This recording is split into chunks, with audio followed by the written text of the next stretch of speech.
नमस्कार दर्शक, आप देख रहे हैं जयगांव मिरर्स। प्रस्तुत है आज के मुख्य समाचार। Rapid headlines news. Gautam Buddha के 2567वीं जयंती पर जलपाईगुड़ी में भव्य शोभा यात्रा डेस्चिंग चेलिंग गुम्फा में विभिन्न कार्यक्रमों का आयोजन। जलपाईगुड़ी के रिकोर्सपाड़ा इलाके में स्थित बौद्ध मंदिर में भगवान गौतम बुद्ध के 2567वीं जयंती के अवसर पर विभिन्न कार्यक्रमों का आयोजन किया गया। इस मौके पर शुक्रवार सुबह उद्यमियों ने शांति जुलूस निकाला। जलपाईगुड़ी शहर के रेस कोर्स पाड़ा में डेस्चिंग चेलिंग गुम्फा बौद्ध मंदिर द्वारा आयोजित शोभा यात्रा व कार्यक्रम में बड़ी संख्या में क्षेत्र के लोगों ने भाग लिया। विश्व शांति की कामना के उद्देश्य से प्रति वर्ष की भांति बौद्ध मंदिर में यह रंगारंग शोभा यात्रा निकाली गई। इसके बाद दिन भर मंदिर परिसर में तरह तरह के आयोजन होते रहे हैं। कार्यक्रम में जलपाईगुड़ी शहर के सैकड़ों बौद्ध श्रद्धालुओं ने भाग लिया। बौद्धों ने पहाड़ों से हिमालय तिब्बत लामाओं के साथ विभिन्न कार्यक्रमों का आयोजन किया है। डेस्चिंग चेलिंग गुम्फा के आयोजकों ने बताया कि इस विशेष पूजा समारोह में विभिन्न पहाड़ी क्षेत्रों के बौद्ध पुजारियों ने भाग लिया है। जलपाईगुड़ी डेस्चिंग चेलिंग गुम्फा प्रबंधन समिति के पदाधिकारी नीलम भूटिया ने कहा कि कार्यक्रम के माध्यम से विश्व शांति बनाए रखने की प्रार्थना की गई है। सड़क हादसे में एक व्यक्ति की मौत, भीड़ ने की कार में तोड़फोड़। कार की चपेट में आने से एक मोटरसाइकिल सवार की मौत हो गई। घटना में स्थानीय लोगों ने कार में जमकर तोड़फोड़ की। तनाव की खबर पाकर बक्सीरहाट थाने की पुलिस घटनास्थल पर पहुंची।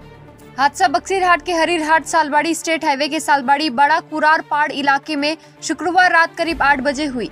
मृत व्यक्ति का नाम दिनेश बर्मन है, जो कि 52 वर्षीय है। उनका घर बांसराजा इलाके में है।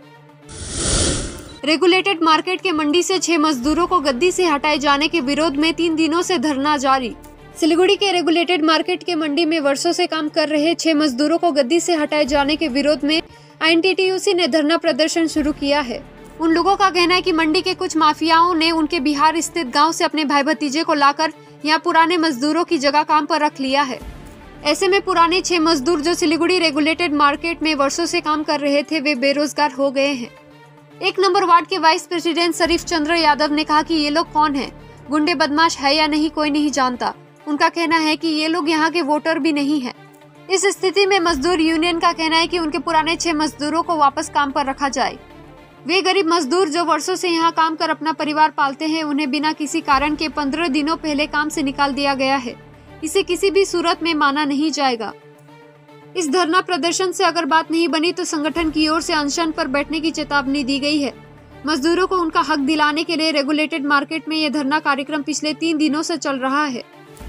आज के धरना मंच में सिलीगुड़ी नगर निगम के 46 नंबर वार्ड पार्षद दिलीप बर्मन, 1 नंबर वार्ड vice president Sharif Chandra Yadav, INTTUC मजदूर यूनियन के सचिव उमा शंकर यादव सहित कार्यकर्ता उपस्थित थे।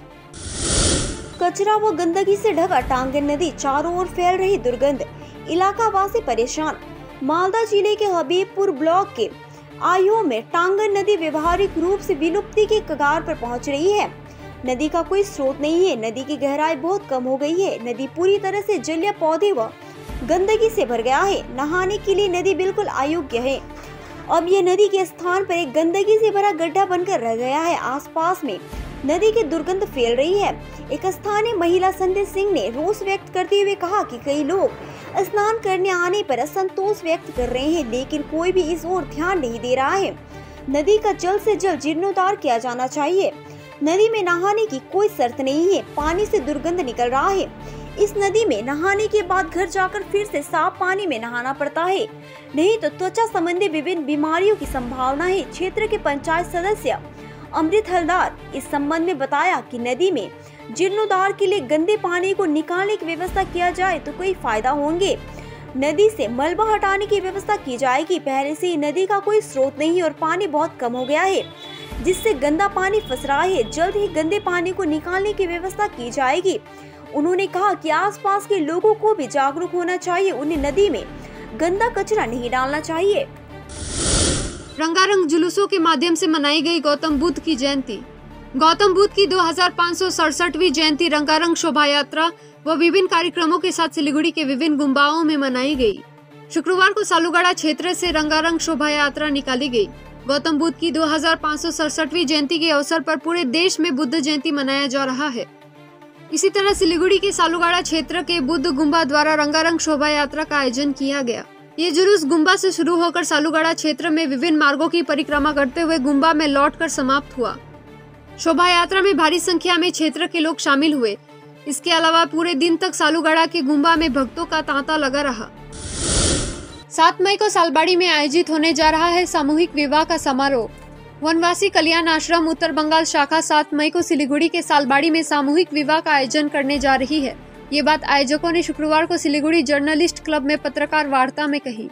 बताया गया है कि सामूहिक विवाह के माध्यम से 108 जोड़े लड़के लड़कियों का विवाह कराया जाएगा। इस सामूहिक विवाह का आयोजन सालबाड़ी के बिरसा शिशु शिक्षा रेंज में किया जाएगा। वनवासी कल्याण आश्रम वनवासियों के साथ साथ लोगों के सर्वांगीण विकास के लिए काम करता है।